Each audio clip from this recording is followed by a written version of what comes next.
Hello everyone, welcome back to my channel Ashish vlogs. ఈ వీడియోలో ప్రస్తుతానికైతే మనం భద్రాచలం వెళ్తున్నాం ఇంటి దగ్గర నుంచి.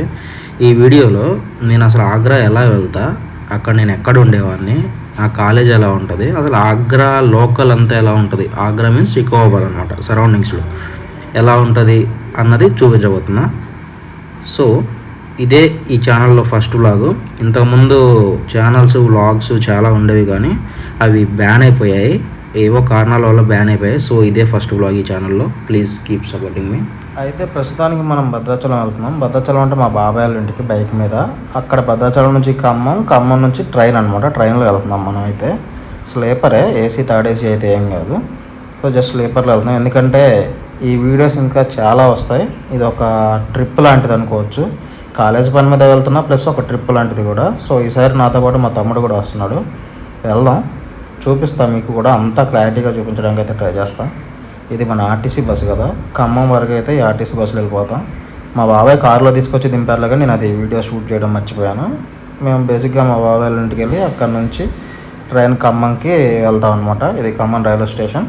మేమైతే ఖమ్మం నుంచి ఆగ్రాకి ఏపీ ఎక్స్ప్రెస్ అయితే బుక్ చేసుకున్నాం. మా ఫ్రెండ్ ఆనంద్ ఒకటి పులివెందుల నుంచి రావాలి. సో వాడు రావడానికి బాగా దూరం అయిపోతుందని, ఖమ్మం అయితే హైదరాబాద్ నుంచి వాడికి కొంచెం దగ్గర ఉంటుందని చెప్పి ఖమ్మం ప్రిఫర్ చేశాను నేను. వాడు వస్తాడు, వచ్చిన తర్వాత చూపిస్తా. ఏం చేస్తాం, 5 గంటల ముందు వచ్చాం, తప్పుద్దా, పడుకున్నాం, కర్మ. చెప్పాలంటే ఖమ్మం రైల్వే స్టేషన్ అసలు నాకేం మంచిగా అనిపించలేదు. ఇక్కడ చూసారు కదా, ఏదైనా ట్రైన్ వచ్చినప్పుడు train number plus S1 S2 and B1 B3 అలాగా బోగీల నెంబర్ ఇస్తాడనమాట. దాన్ని బట్టి మనం అక్కడికి వెళ్ళి నించొని ట్రైన్ ఎక్కొచ్చు. కానీ ఇక్కడ అసలు ఏమీ లేదు. మేబీ వీళ్ళు కన్స్ట్రక్షన్ చేస్తున్నారు అనుకుంటా, అయినప్పటికీ ప్యాసింజర్స్కి ఇబ్బంది అవుతుంది కదా. ఫైనల్గా మా ట్రైన్ అయితే వచ్చేసింది. ఇంత తిరుపతిలో వెంకటేశ్వర స్వామి చూసినప్పుడు కూడా ఇంత ఆనందం కలగలేదనిపించింది మాకైతే. ట్రైన్ చూసినామంటే వెయిట్ చేసి చిరాకు వచ్చింది. ఇంకా ఫైనల్గా ఎక్కేసాం. ఇదైతే మావాడు ఐస్ క్రీమ్తోనే బోనీ చేశాడనమాట ట్రైన్లో ఫుడ్ తినడం. ట్రైన్లో బేసిక్గా వీళ్ళు ఫుడ్ ఏం తిండో, ఆనందగడి ఏం వద్దన్నాడు, సో వాడికి తీసుకోవాలా. మేము ఆఫ్టర్నూన్కి పిజ్జా ఆర్డర్ పెట్టుకున్నాం, డైరెక్ట్ ట్రైన్లోకి వచ్చేలాగా. పిజ్జా అయితే మాకు ఆల్మోస్ట్ 300 అనుకుంటా పడింది. 2 పిజ్జాలు అనమాట, అవి చిన్నవి. సో రెగ్యులర్ పిజ్జాస్ అనమాట ఆర్డర్ పెట్టుకున్నాం. ట్రైన్లోకి వచ్చేస్తే మనం ఆర్డర్ పెట్టుకుంటే జొమాటోలో పెట్టుకోవచ్చు, లేదంటే నియర్ బై స్టేషన్లో ఏదైనా పెట్టుకుంటే అప్కమింగ్ స్టేషన్లో తెచ్చి ఇచ్చేస్తాడు. అంత బెటర్ ఏం కాదు, పర్లో ఏదో తినాలనుకున్నాం కాబట్టి తిన్నాం అంతవరకు. ఎందుకంటే మా వాడికి అంత అలవాటు లేదు ట్రైన్లో ఫుడ్ అది తినడం. సో దానికోసం అని చెప్పి ఇలాగా పిజ్జా ఆర్డర్ పెట్టి ఏదో నెట్టుకొని వచ్చాం. నైట్కి కూడా మేము జొమాటోలోనే ఆర్డర్ పెట్టుకున్నాం అనమాట. ఆర్డర్ పెట్టుకుంటే వాడేమో లాస్ట్ మూమెంట్లో తీసుకొని తెచ్చి ఇవ్వలేదు. సో ప్లాన్ అంతా ఫ్లాప్ అయిపోయింది, తినడానికి కూడా ఏం లేకుండే. సో నైట్ మేము వచ్చే ముందు మా బాబాయ్ మాకు కొనిచ్చాడు అనమాట. ఇవి కొంచెం ట్రైన్లో తినడానికి అలాగా. లాస్ట్కి ఇవే గతాయి అందరికీ, ఇవే తిని కూర్చున్నాం. కొన్నిసార్లు అలా ఫ్లాప్ అవుద్ది. బిర్యానీ ఆర్డర్ పెట్టుకున్నాం వాస్తవానికి అయితే, బట్ వాడు తెచ్చివ్వలేదు. సో అన్లక్కీ అనుకోవచ్చు. రిఫండ్ అయితే వచ్చేసింది రండి. ఫైనల్గా ఆగ్రా రైల్వే స్టేషన్కి అయితే వచ్చేసాం. ఇది ఆగ్రా రైల్వే స్టేషన్. ఇది దిగంగానే చూశారు కదా, ప్లాట్ఫామ్ మీద పడుకుని పోయి ఉన్నారు కదా చాలామంది జనాలు. వెల్కమ్ టు యూపీ అనిపించింది నాకు ఒక్కసారిగా మళ్ళీ. సో ఇలా ఉంటుంది అన్నమాట రైల్వే స్టేషన్ అయినా, క్రౌడ్ కానీ పీపుల్ కానీ. వాస్తవంగా చెప్పాలంటే నాకు యూపీ కొంచెం పూర్గానే అనిపిస్తుంది అనమాట కంపేర్ టు అదర్ స్టేట్స్. అలాగా చూడండి, అలా ఎక్కడ పడితే అక్కడ పడుకుని పోయి రైల్వే స్టేషన్లో అలా ఉన్నారు. ఇదైతే ఆగ్రా క్యాంట్ రైల్వే స్టేషన్ బయట ప్లేస్ అనమాట. ఆగ్రా క్యాంట్ రైల్వే స్టేషన్లో దిగినప్పటి నుంచి కూడా నీ వెనకే పడతారు. ఇంకా ఆటో కావాలా, క్యాబ్ కావాలా, ఆటో కావాలా, క్యాబ్ కావాలని మీరు బయటకు వచ్చేదాకా వస్తారు. అసలు వాళ్ళకి అనవసరం, మీరు వద్దా కావాలా అనవసరం వాళ్ళకి. వాళ్ళ టార్గెట్ ఏం లేదు, డబ్బులు దొబ్బాలి మీ దగ్గర అంతే. మీరు టూరిస్టులు డబ్బులు దొబ్బాలి. మేము 3 ఉన్నాం, పలానా చోటకి వెళ్ళాలి వాటర్ వర్క్స్ కన్నప్పుడు 150 అవుద్ది, 200 అవుద్ది అలాగే తీసుకుంటున్నారు. కానీ షేర్ ఆటోలో అయితే 30 రూపీస్ అవుద్ది మాకు తెలుసు. వాళ్ళ దగ్గర ఏం మాట్లాడుకున్నా డైరెక్ట్ బయటకు వచ్చేయాలి అంతే. బయటకు వచ్చి షేర్ ఆటో ఎక్కేసి వెళ్ళిపోవాలి. ఇది ప్లేస్ అనమాట, వాటర్ వర్క్స్ అని చెప్పి. నేను ఎప్పుడు ఇంతవరకు బస్ స్టాండ్కి కూడా పోలేదు ఆగ్రాలో. ఎన్నిసార్లు ఆగ్రా నుంచి సికింద్రాబాద్ వెళ్ళాను కానీ ఎప్పుడు బస్ స్టాండ్కి వెళ్ళా. ఈ ప్లేస్కి వెళ్తే వాటర్ వర్క్స్ అని, ఈ ప్లేస్లో బస్సెస్ ఉంటాయి. ఈ బస్సెస్ ఎక్కేసి డైరెక్ట్ ఇంకా మేము ఉండే ప్లేస్ సికింద్రాబాద్ అని 60 కిలోమీటర్స్ 1.5 అలాగా ఉంటుంది అనమాట. మొత్తం హైవేనే వెళ్ళాలి. చూశారు కదా బస్సు ఎలాగుందో. మన ఆర్టీసీ బస్సులు ఎలాగున్నాయి, ఈ బస్సు ఎలాగుందో. ఇంకొక విషయం ఏంటంటే ఇది ప్రైవేట్ బస్సు, ఆర్టీసీ బస్సు కూడా కాదు. ఎక్కడ పడితే అక్కడ ఆపుతాడు. అసలు వాడి ఇష్టం, ఎప్పుడు బస్సు తీస్తాడో వాడికి తెలియదు, ఎప్పుడు ఉంటుందో తెలియదు. ఘోరం బస్సులు అయితే.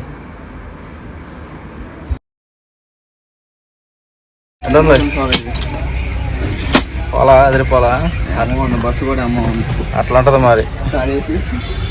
ఏదో తాడేసి బస్సు కనిపెట్టలేదు, డిసెంబర్లో వచ్చింది. చూస్తున్నారు కదా, దీన్ని పేట అంటారు. ఆగ్రాలో ఫేమస్ స్వీట్ అనమాట. ఎక్కడ పడితే అక్కడ అమ్మేస్తారు. ఆగ్రాలో చిన్న స్టాల్ పెట్టుకుని కూడా అమ్మేస్తారు. సో ఇలా ఉంటుంది ఆగ్రాలో పేట అన్న స్వీట్ అయితే. నేనైతే ట్రై చేయలేదు, ఎప్పుడు ఒకసారి తిన్నాక నాకు అంత అనిపించలేదు. సో ఇది బస్సు టికెట్. చూసారు కదా బస్ టికెట్ ఎలా ఉందో, మన ఆర్టీసీ బస్ టికెట్ ఎలా ఉంటే ఇది ఎలా ఉందో చూడండి ఒకసారి. మేమైతే మార్నింగ్ ఆన్ టైం 2:30 ఆ టైంకి అయితే దిగిపోయాం. సో ఇదంతా ఎర్లీ మార్నింగ్ బస్ జర్నీ అనమాట. 1 అవర్లో తీసుకెళ్ళిపోతాడు. చాలా స్పీడ్ పోతారు వీళ్ళైతే. ఇది హైవే కూడా అలాగే ఉంటుందండి, బాగుంటుంది. సో ఫైనల్గా వచ్చేసాం సికింద్రాబాద్. ఇది చౌరా అనమాట, మెయిన్పురి చౌరా అంటారు. ఇక్కడే దిగాం. టోటో ఎక్కి మా రూమ్కి వెళ్తున్నాం.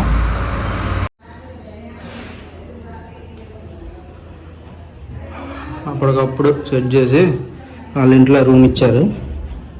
ఇట్లా ఈ కింద ఉంటారు ఆంటీ వాళ్ళు, పైన కూడా రూమ్స్.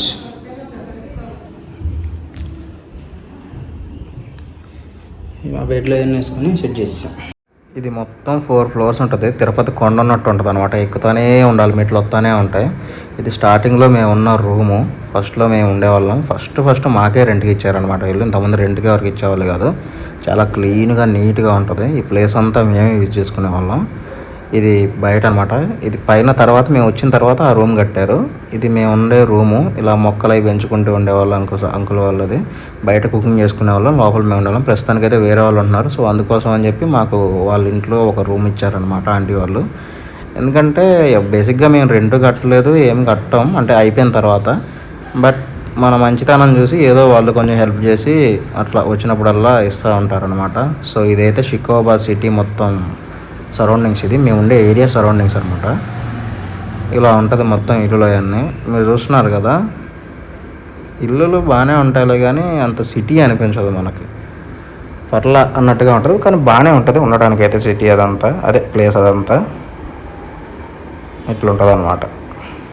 నెక్స్ట్ మన విరాట్ అన్న ఫేవరెట్ చోలే భటూరే. అంటే ఇలాంటి ప్లేసే ఉంటుందని ఉండదు.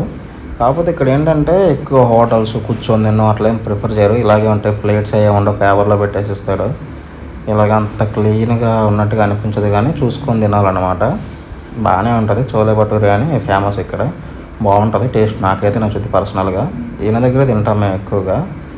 బాగా చేస్తాడు. ఇంతకుముందుతో పోలిస్తే క్వాలిటీ తగ్గిందన్నమాట. ఇలా చేతులతోనే చేసేస్తారు వీళ్ళు. పూరి చేసి ఆయిల్లో వేసేసి డైరెక్ట్ ఆ ప్లేట్లో వేస్తాడు. ప్లేట్లోంచి తీసేసుకోవడం, మనకు కావాలనుకున్నప్పుడు తీసుకుని తినాలి. పర్లేదు, బాగానే ఉంటుంది. నేను వచ్చినప్పుడు 25 రూపీస్ అలాగ ఉండేది. ఇప్పుడు 40 రూపీస్ దాకా చేశారు ఒక ప్లేట్కి. 2 పూరీలు వస్తాయి, అదే భటూరులు వస్తాయి. దాన్ని తీసుకొని తినాలన్నమాట. ఇలా చట్నీ సలాడ్ వేస్తారు. ఇది ఆగ్రాలో ఆటో. ఆల్మోస్ట్ అన్ని ఆటోలు గ్యాస్ ఆటోలే ఉంటాయి. మేము మా కాలేజ్కి వెళ్ళడానికి ఒక 6 to 7 కిలోమీటర్స్ అరౌండ్ ఉంటుంది. 6 to 7 కిలోమీటర్స్కి ఆటోకి పర్ హెడ్ 10 రూపాయలు. 10 రూపాయలు. మేము వచ్చిన కొత్తలో అయితే 5 రూపాయలే. ఇంకా ఇప్పుడు 10 రూపాయలు చేశారు. కానీ మన దగ్గర ఆటో ఎక్కి దిగితే మినిమం 20 రూపీస్. ఇక్కడ అలా కాదు, 5 రూపీస్ మినిమం. 10 రూపీసే 7 కిలోమీటర్స్కి, అంత దూరానికి కూడా. ఇంకోటి ఏంటంటే ఇక్కడ ఎంత పెద్ద బిల్డింగ్ అయినా సరే సైడ్ సరౌండింగ్స్కి మొత్తం సరౌండింగ్ మొత్తం అంటే చుట్టుపక్కల గోడలన్నిటికీ ప్లాస్టింగ్ అది చేయడం అదే ఉండదు, వదిలేస్తారు. ఆల్మోస్ట్ సైడ్లో వదిలేస్తారన్నమాట, అవసరం లేదని చెప్పి. అందుకే ఇటుకలు ఎక్కువ కనిపిస్తూ ఉంటాయి ఇంటికి. ఇది మా కాలేజ్ ఎంట్రన్స్. పక్కన కన్స్ట్రక్షన్ జరుగుతుంది హాస్పిటల్ ముందు ఏదో. ఇది కాలేజ్ అనమాట, అడ్మినిస్ట్రేటివ్ ఆఫీస్. ఇదంతా మెయిన్ రోడ్, ఇది కాలేజ్ ఎదుర. ఇది అడ్మినిస్ట్రేటివ్ ఆఫీసు లోపల. ఇలా మెయిన్ ఎంట్రన్స్ ఉంటుంది, పక్క నుంచి కూడా వెళ్ళొచ్చు. ఇదంతా మా కాలేజ్ బ్లాక్ అనమాట. చాలా పెద్దది కాలేజ్ అయితే, చాలా అంటే చాలా పెద్దది. ఈ బిల్డింగ్స్ మేము వచ్చిన కొత్తలో లేవు. ఆ చివరి బిల్డింగ్ ఉంది చూసారా, అదే మా కాలేజు స్టార్టింగ్లో. తర్వాత మార్చి చివరికి మార్చారనమాట. స్టార్టింగ్లో ఇంత పెద్ద బిల్డింగ్స్ లేవు, కాలేజీ లేదు. తర్వాత ఒక్కొక్కటి పెరుక్కుంటూ వచ్చిందనమాట. ఒక్కొక్క డిపార్ట్మెంట్కి ఒక్కొక్క బిల్డింగ్ అనమాట. అండ్ ఇంకొక బ్లాక్ ఉంటుంది, అది మొత్తం ఇంజనీరింగ్ బ్లాక్ అనమాట. సో మేము వచ్చిన కొత్తలో కూడా చిన్నగానే ఉండేది, కానీ మా కాలేజ్ తర్వాత మారింది. బేసికల్లీ వీడు బ్యాగ్లో వేసుకుంటే ఏ కాలేజ్ అయినా కానీ ముడ్డ గుడిపీయకుండా అయితే సర్టిఫికేట్లు రావు. అది మళ్ళీ మాత్రం వస్తుంది. వాస్తవం ఏంటంటే మనం తెచ్చుకోవాలా, తెచ్చుకుంటే పని అయిపోయేది. ఇప్పుడు మా కాలేజ్ ఒకటే నెంబర్ 1 కాలేజ్. టీసీ ఉంటేనే సర్టిఫికేట్లు ఇస్తారు. అది కథ. టీసీ వచ్చేదాకా ఇక్కడ ఉండాలి. బేసికల్లీ ఇది టోటోలో ఒక విశాల్ మెగా మార్ట్ అని ఉంటుంది, వెళ్తున్నాం. ఇది లోకల్ ఏరియా అనమాట, రోడ్ అంతా. మేము వచ్చిన పని కాలేజ్ సర్టిఫికేట్ల కోసం వచ్చాం, కానీ సర్టిఫికేట్ల పని అయితే కొంచెం పెండింగ్ పడింది. అది మా మిస్టేక్ ఉంది, ప్లస్ కాలేజ్ మేనేజ్మెంట్ మిస్టేక్ కూడా ఉందన్నమాట. సో దానివల్ల పోస్ట్లో సర్టిఫికేట్ వస్తుంది, దాన్ని వచ్చేంత వరకు వెయిట్ చేయాలి. అంటే మేము వచ్చిన పని ఈలోగా వేరే పని కూడా ఉంది కాబట్టి అది కంప్లీట్ చేసుకోవచ్చు. వేరే పని అంటే ఏమీ లేదు. అయోధ్య ప్లస్ వారణాసి వెళ్ళాలనుకుంటున్నాం. ముందు ఆ వ్లాగులు కూడా రాబోతున్నాయి. వీడియో చూస్తున్న ప్రతి ఒక్కరూ దయచేసి లైక్ చేయండి, సబ్స్క్రైబ్ చేయండి, షేర్ కూడా చేయండి, కొంచెం సపోర్ట్ చేయండి. ముందు చాలా వ్లాగులు తీసుకొస్తా, చాలా ప్లేసెస్ చూపిస్తా. ప్రస్తుతానికి అయితే చూస్తున్నారు కదా, ఇదే యూపీ చెప్పినట్టు గోడలకి అది మనకులా ప్లాస్టింగ్ చేసుకోవడం అదే ఉండదు. చాలా చీప్ ఉంటాయి అన్నమాట ఏమైనా కానీ. ఇక్కడ ఇప్పుడు వెళ్తున్న టోటో ఉంది కదా, ఇది కూడా ఒక 5 కిలోమీటర్స్ అట్లా పోతున్నాం, దానికి 10 రూపీస్ తీసుకుంటున్నారు. ఇక్కడ అన్నీ దొరుకుతాయి, అన్నీ చీపు, చాలా చీప్ దొరుకుతాయి అన్నీ కూడా. ఎక్స్పెన్సివ్ అయితే ఏముండవు, మనలా ఏముండవు, కానీ అన్నీ దొరుకుతాయి. ఇక్కడ మాల్ ఎలా ఉంటుందో చూపించడానికి సరదాగా షాపింగ్ తీసుకొచ్చాం. అంతెందుకు ఇక్కడ టీ షర్ట్లు కూడా 200కి అలా దొరికేస్తాయి. చాలా తక్కువ ప్రైస్ దొరుకుతాయి విశాల్ మెగా మార్ట్ అని చెప్పి. క్వాలిటీ బాగోదంటే క్వాలిటీ కూడా బాగుంటుంది. వాస్తవంగా మేము సరుకులు తీసుకోవడానికి అన్నట్టుగా మార్ట్కి వచ్చాం, చూపించవచ్చు మా వాడికి కూడా అని చెప్పి. బట్ అలాగ అయ్యి కొనుక్కుంటూ పోయేసరికి షాపింగ్ కూడా అయిపోయింది. అది మ్యాటరు. చూస్తున్నారు కదా, ఇదంతా కోర్ట్ ఏరియా అనుకుంటా. ఇదంతా అడ్వకేట్స్ వీళ్ళు అందరూ. చూస్తున్నారు కదా, అడ్వకేట్స్ కోర్ట్ అయిన ఎంత సింపుల్గా ఇలాగ బయట ఒక షెడ్ వేసుకొని ఎలా ఉందో. అందుకే అన్నాను అనమాట, యూపీలో ఏదైనా చాలా తక్కువ కాస్ట్లో సింపుల్గా ఫ్రీగా పూర్గా అయిపోద్ది అని. అది కథ. గ్యాస్ పట్టించుకోవడానికి అయితే వచ్చాం. ఇది 1 ఆఫ్ ద స్ట్రీట్ అనమాట, సికింద్రాబాద్ మేము ఉండే ప్లేస్.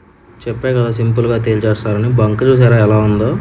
మనకులాగా పెద్ద పెద్ద బంకులు ఏముండవు. ఇలాగ వెళ్ళడం, పెట్రోల్ కొట్టించుకొని వెనక్కి తీసుకొని వచ్చేయడమే బండి. ఇలాగే ఉంటుంది. ఏదైనా ఫ్రూట్స్ అయినా ఏదైనా చాలా తక్కువ రేటు దొరుకుతుంది. టాప్ ఫ్లోర్ ఉంది కదా పైన, అక్కడ ఇలా సెట్ చేసుకొని కుకింగ్ చేసుకొని తిన్నాం అనమాట. పప్పు వండుకొని తిన్నాం. ఇంకా మా వాడికి కూడా చాలా రోజులు ఆ ట్రైన్లో ఉండి అవి తిని తినాలనిపించక, సో అన్నీ తెచ్చుకొని పప్పు వండుకొని పప్పు టమాటా తిన్నాం రైస్ తోటి. అది మ్యాటర్. వాస్తవానికి మేము కింద ఫస్ట్ ఫ్లోర్లో ఉంటున్నాం పడుకోవడానికి. అది వంట మాత్రం పైకి వచ్చి చేసుకుంటున్నాం. మళ్ళీ వాళ్ళ రూమ్స్ అది గ్యాస్ వల్ల ఇబ్బంది పెట్టడం ఎందుకని. వాస్తవానికి మేము సంవత్సరం అయిపోయింది ఖాళీ చేసి, అయినా వాళ్ళు మేము వచ్చినప్పుడల్లా ఇలా రూమ్ ఇచ్చి ఉంటున్నారంటే అది వాళ్ళ మంచితనం. మేము క్లీన్గా ఉంచి అంతా మంచిగా వాళ్ళతో ఉన్నాం కాబట్టి వాళ్ళు ఇప్పుడు మాకు కొంచెం హెల్ప్ఫుల్గా ఉంటున్నారు. బేసిక్గా ఎవరు ఉండరు, వాళ్ళైతే చాలా హెల్ప్ఫుల్గా ఉన్నారని చెప్పుకోవచ్చు. ఇది సెకండ్ టైం మేము రెంట్ కట్టకుండా వచ్చాం కూడా. Thank you so much Satyapal Singh Yadav sir and aunty and uncle. Thank you so much for your love and affection. मेरी व्लॉग आप लोग ये व्लॉग देख रहे तो बहुत बहुत शुक्रिया जी, థ్యాంక్ యూ. అంతెందుకు అసలు కుకింగ్ కూడా వాళ్ళే చేసి పెడతా అన్నారు. ఆంటీ పొద్దున్నే తీసుకొచ్చి పరోటా ఇచ్చారు. ఆ పరోటా పప్పులో వేసుకొని తిన్నాం అనమాట. ఇంతకంటే మంచిగా ఎవరు ఉండరు నాకు తెలిసి ఓనర్స్. అసలు మంచిగా పక్కన పెడితే సౌత్ ఇండియన్స్ అన్న వాళ్ళకి అసలు ఎవరికి ఇవ్వరు, ఎందుకంటే మనం నాన్ వెజ్ తింటామనేది. ఇక్కడ వాళ్ళు నాన్ వెజ్ అది ఎక్కువ తినరు, అసలు తినరు ఎక్కువ కాదు. సో అందుకోసం అని చెప్పి మాకు చాలా హెల్ప్ఫుల్గా ఉన్నారు వీళ్ళు ఓనర్స్ అయితే. అందుకే మేము కూడా మంచిగా ఉంటాం అనమాట వాళ్ళతోటి. సో అలా నట్టుకుంటూ వచ్చాం. అండ్ అంతే ఇంకా ఈ వ్లాగ్లో. Thank you so much for your watching. Please make sure subscribe, like and share. This is Ashish Kollu signing of.